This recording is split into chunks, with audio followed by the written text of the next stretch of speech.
Nakobenga ndeko mobali Joël Aleka.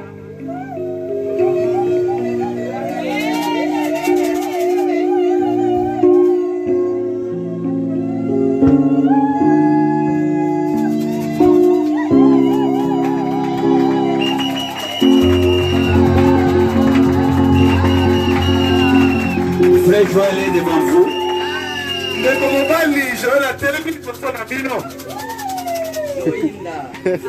Pour raison de quelque chose que Dieu veut révéler maintenant.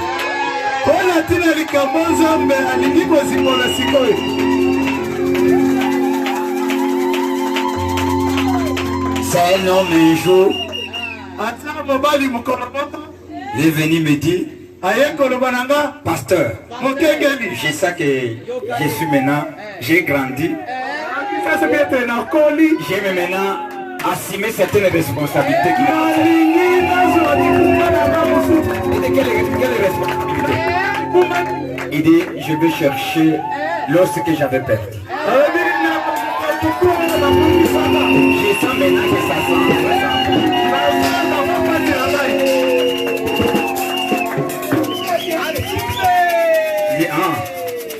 Allez dire le choix d'une épouse.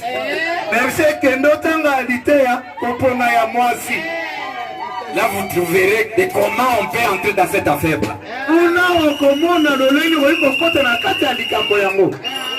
Il a dit, oui, pasteur, j'ai dit. Comme je me suis déjà décidé, je vais prier. Et il est allé prier. En priant. En priant. Il était un peu, il était dans des difficultés un peu.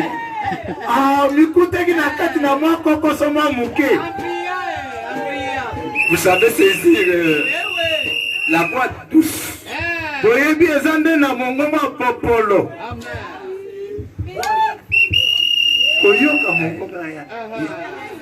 Si tu n'as pas passé dans la formation, c'est difficile à saisir ça.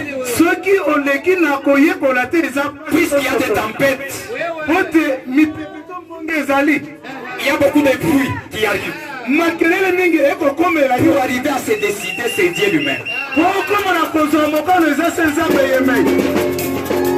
à un temps, il va accrocher un signe. Et un signe là amené à se diriger à quelqu'un qui va nous révéler tout de suite qu'il a.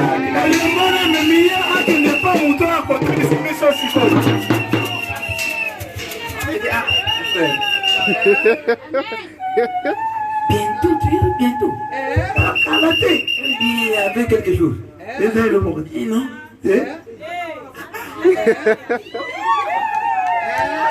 Vous les enfants, vous. Montre-moi d'abord. Et me montre.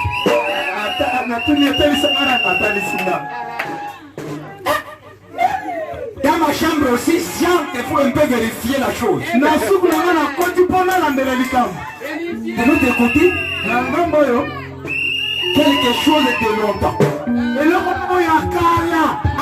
Il dit ça va. Maintenant, montre-nous frère de comment tu as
lâché pour réveiller aujourd'hui.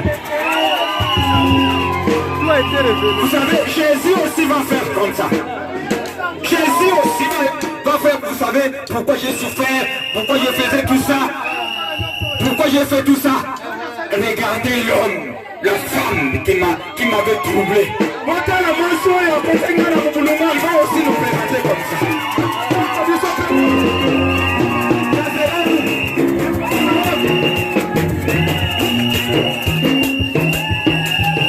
Ça c'est Desh.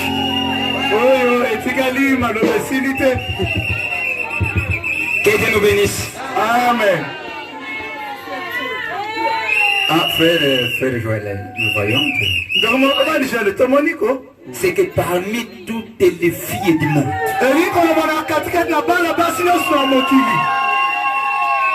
qu'il a voyagé partout, il va trouver la fille qu'on appelle, quel est ton nom? Maoua divine.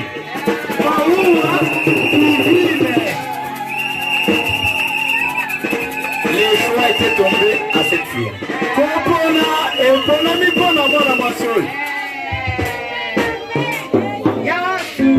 Frère Joël, tu ne peux pas venir en vide, dans le vide.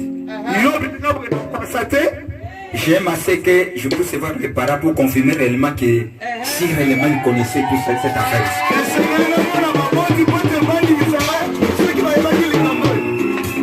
Il peut le passer aussi ici. Joël et maman de Joël.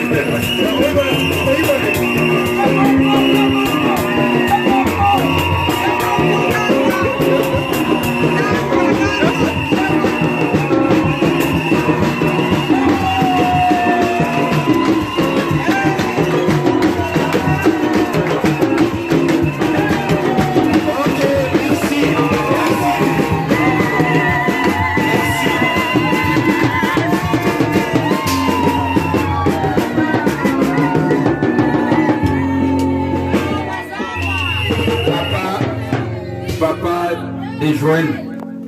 Tata Yandermobel Joël.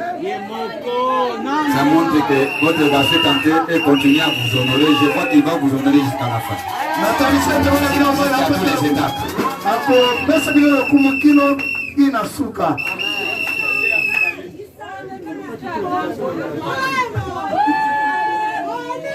Ok. Nous avons vu les parents de frère Joël. On a aussi besoin de voir les parents de notre soeur. Maman et papa peuvent aussi représenter maman.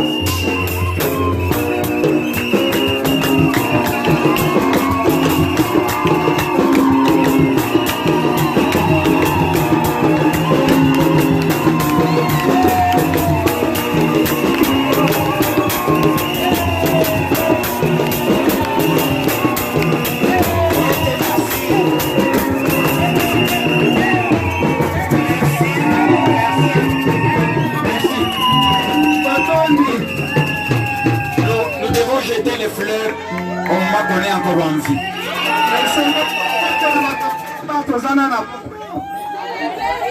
Nos enfants, si ils ont tenté de nous honorer, nous devons aussi honorer les parents qui continuent à garder leurs enfants. La parole. Venez, Père de Joël, est-ce que réellement nous voulons être ici? Est-ce que réellement le garçon, et ce qu'il vous a dit, tu as accordé, tu as accepté à l'accompagner aussi dans son choix, tu l'as accepté ou il s'est rébellé. Nous connaissons les jeunes d'aujourd'hui. Peut-être ils s'imposent. Non, c'est seulement celui-là.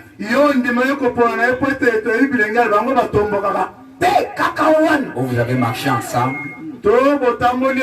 jusqu'à ce que nous puissions vous présenter devant ici. Ces jeunes. Confirme-nous d'abord. ya solo biso nde tondimaki kopona mwana biso mpe tosiaki loboko mpona mota na biso. Ok. Voilà. Dans toutes les étapes de fréquentation, vous étiez ensemble. Ok. C'est que après ça, il n'y a pas quelque chose qui va arrêter, c'est que les deux familles se rencontrent et arrangent tout de suite.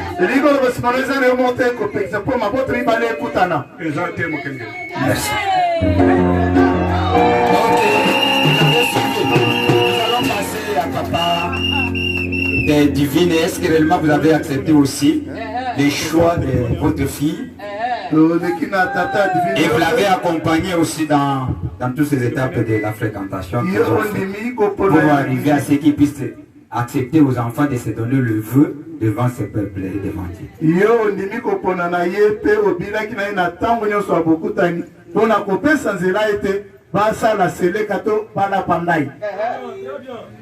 Shalom Église. Shalom. Vous avez solo famille spéciale pour OEP Panami Balé Palona. Je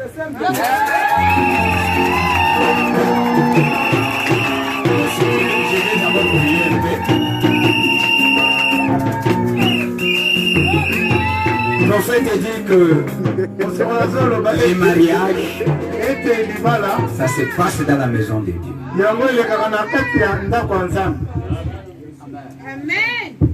Et c'est cela que nous ne devons pas manquer à prier aussi pour les parents, que Dieu puisse leur accorder la sagesse, l'intelligence, la compréhension au moment qu'ils vont se rencontrer, qu'ils puissent attendre.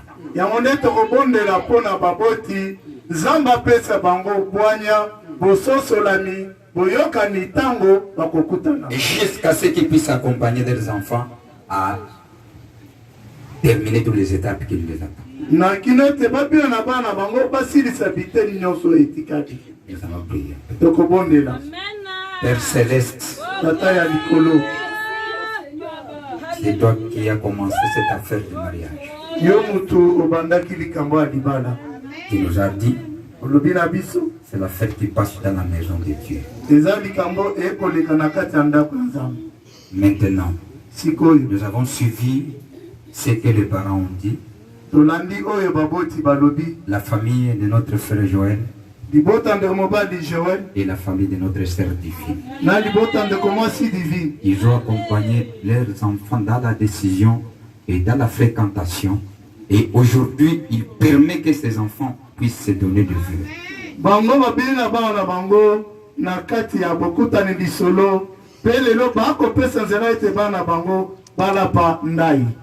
Et c'est là le début devant toi, le mariage. Personne n'est donné à briser le vœu. Puisque tu nous dis que le vœu doit être sincère.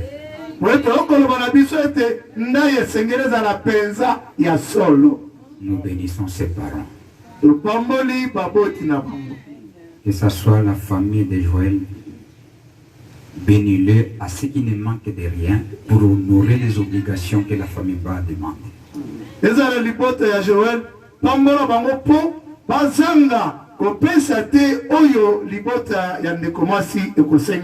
Qu'il n'y ait pas aucune montagne qui peut s'élever. Aucun démon qui peut s'élever sur cette affaire.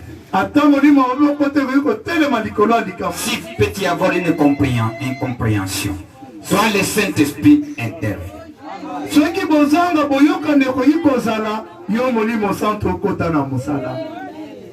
Touche Simba tous les voies qu'ils vont faire pour qu'ils puissent honorer cette fille. Ils ont accepté à être auprès de leur fils.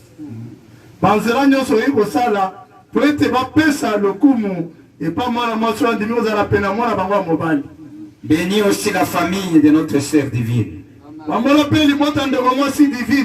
À chaque fois qu'ils vont se consulter à cause de leur fille, que tu sois présent. Accompagne le Seigneur. Amène l'unité. la compréhension. Et que tout passe dans l'harmonie. Nous le remettons entre tes mains. Au nom du Seigneur Jésus-Christ. Amen. Amen. Ok. Vous pouvez maintenant aller vous mettre pour que vous puissiez suivre maintenant nos enfants de la manière qu'ils vont faire leur vœu.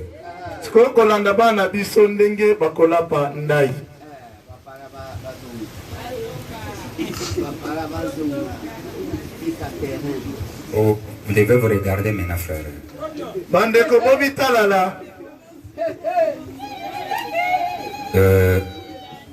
Frère Joël, c'est aujourd'hui que tu vas dire maintenant un mot d'aimer.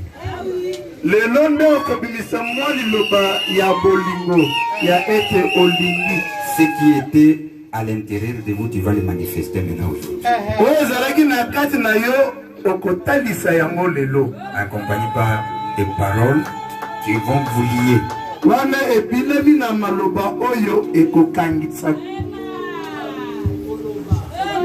Maintenant, c'est devant Dieu, devant les peuples,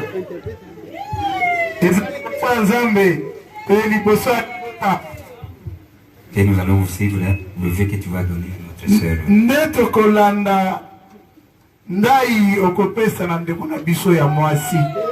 Vous allez placer cet anneau que tu vas mettre sur son doigt là, accompagné par certaines paroles. C'est un signe seulement. Vous le placez, l'anneau du fiançailles.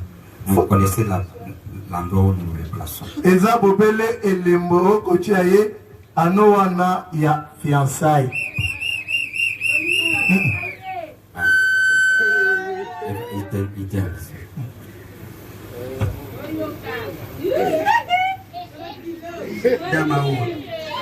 Damaou. Ce jour, ce n'est pas spécial pour moi.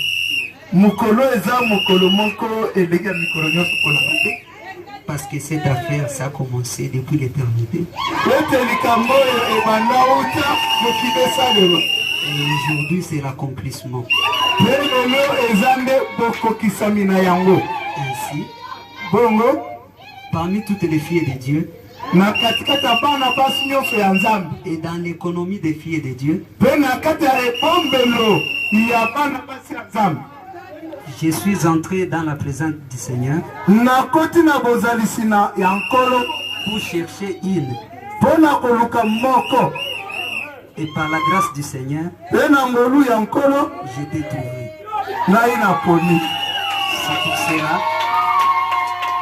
C'est pour cela, j'ai dérivé cette bague de fiançailles pour te promettre un heureux mariage. Je te promets de ne pas te toucher avant le mariage.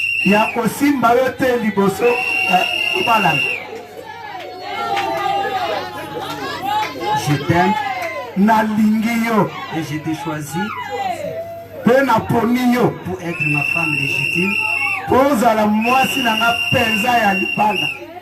jusqu'à ce que la mort nous sépare ou l'enlèvement. Je l'ai fait au nom du Seigneur Jésus-Christ, car il nous est dit en acte ou en parole, faites-les en ces noms. Au nom du Seigneur Jésus-Christ. Amen.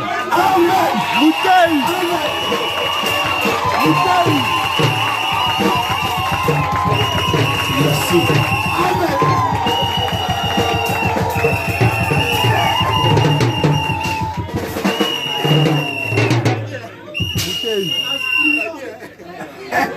Ok. C'est au tour de la sœur, nous avons suivi Frère Joël. Ok. C'est ok.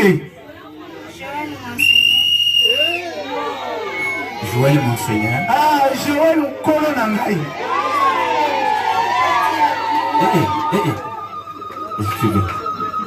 Baba songi. Joël, mon Seigneur. Joël Kolo Nangai. Nakupatia uwai. Napesio, nakupatia uwai. Napesio Flair Oyo Fololo. Kwa alama ambayo nilifanyisia katika maisha yangu. Kone lembo Oyo Saleli nga na bomo Nangai. Umeniheshimisha. Opesi nga lokumu. Umeheshimisha jamaa yangu. Opesi lokumu na libota Nangai. Umeheshimisha mchungaji wangu. Opesi lokumu na mokenge Nangai. Umeheshimisha jamaa yote katika Kristo. Opesi lokumu na libota nyoso na kati ya Kristo. Sijui ni kushukuru namna gani. Na yebite na tonda yo lolenge nini. Mbele ya kukuvisha pete. Liboso na latisa yo lopete. Nakupatia uwai. Na pesi yo fololo oyo.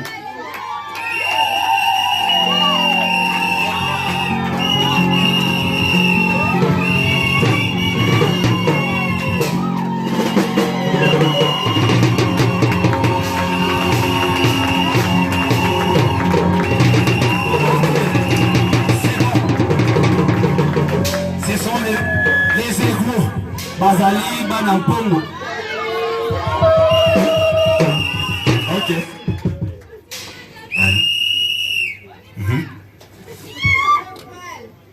Monseigneur Joël. Kolo Nangai Joël. Najua tutamaliza kipindi. Na yebi tena tosilisi ba etape oyo te. Kipindi cha mwisho Joël.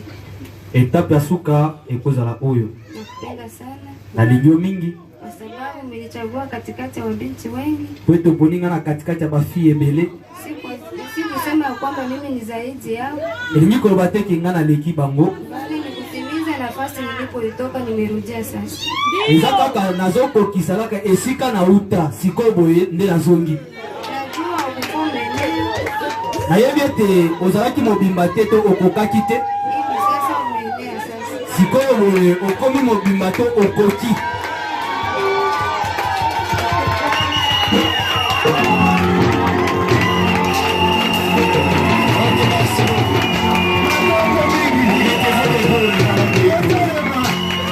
Non, regardez cette main ici, je vais prier pour vous.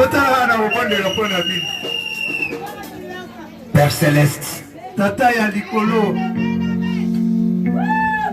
on est en train de marcher selon ce que tu avais donné à William Marion Branham. Tuzana kata kotambola kulandisa oyo pesa kudia Marion Branham. Puisque tu as dit Pete olobi. qu'il y a une naissance qui va se faire dans ces derniers jours. Ezala mbotama ekosalema na likolo ya suka. Selon Malachi 4. Kolandisa malaki ya mine. C'est celui qui nous a donné de comment nous pouvons se marier. Yende mutu apesi biso lolenge toyi kobalana. Tu as dit que tu as amené le remède. Olobi ete yo oye na kisi. Au moment que tu avais vu ce qui est tenté de se passer sur la terre, Na tango monaki nini ekoleka na mokili. tu as foyé une voie Yo opasoli nzela de comment nous pouvons se marier. ya lolenge nini tokoki kobalana. Ils ont franchi les premières étapes de décision. Baleki ete na liboso ya mokano. Ils étaient entrés dans la deuxième étape de la fréquentation. Kotaki na ete na mibale ya bokutani Et bosololi. la troisième étape, le fiançailles qui s'est donné le vœu devant le peuple, devant nous les témoins et devant vous. Ete na misatu fiançailles ba lapindai liboso ya libota liboso ya banzele meke na biso. C'est pour cela que nous prions pour le Seigneur. Yango nde tokobondela mpona bango Que tu nkolo. continues à les garder, à les protéger. Okoba kobatela bango. Dans cette étape, ils ont entré l'étape des fiançailles. Na etele oyo bakoti ya fiançailles. À chaque fois qu'ils peuvent se rencontrer, pour lui changer de comment va être leur avenir. Na ntango nyonso oyi kokutana po ete basolola kotala lobi na bango ekozala ndenge nini. Accorde à ce qu'ils continuent à se comporter comme des gentlemen chrétiens. Pesa bango nzela ete bakoba kobika lokola bato malamu babilenge malamu na kati ya Kristo. Épargne le Seigneur de toutes tes compassions, Longola liboso na bango na kobendama nyonso ya nzoto. de tous les esprits qui pourraient les environner. Na milimo nyonso oyi kozingela bango. Les esprits méchants Milimo ya kanza qui peuvent venir pour venir les troubler.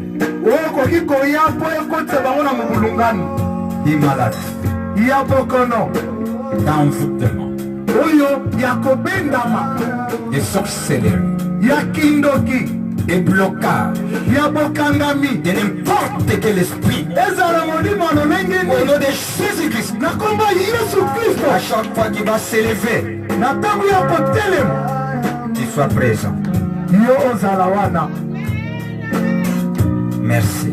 matondi Nous les remettons entre tes mains. tokonzi bango na maboko na yo Il ne manque de rien, Seigneur. bazanga eloko moko te nkolo Dans cette étape de préparation, na etenge ya bolengelami accorde à ton enfant Joël pesa mwana ya mobali joel que tu puisses ouvrir toutes les portes de bénédiction sur lui. ofongola bikuke nyonso ya mapamboli likolo na ye Que cette fille qui s'est choisie, qui vienne se sentir à l'aise dans sa maison. mwana mwasi oyo aponi aya komiyoka malamu na kati ya ndako na ye Ce qui était bloqué ezalaki ya kokangama dans sa vie, na bomoi na ye qui puisse être débloqué. yango efongwama Tu es Dieu qui pouvoir, oza nzambe opesaka pouvoir aux besoins de tes enfants. opesaka na bosenga bana na yo Je les bénis, Seigneur, na pamboli bango au nkolo nom de Jésus-Christ, na kombo yesu kristo jusqu'à ce que tu puisses les accompagner le jour de la cérémonie du mariage. na kilo tobela bango na mokolo ya molulu ya libala Merci puisque tu l'accorderas ainsi, matondo mpo te kopesa bongo au nom de Jésus-Christ. na kombo yesu kristo Amen. amen Merci pour vous rentrer d'abord. matondi okoki kozonga bisika na bino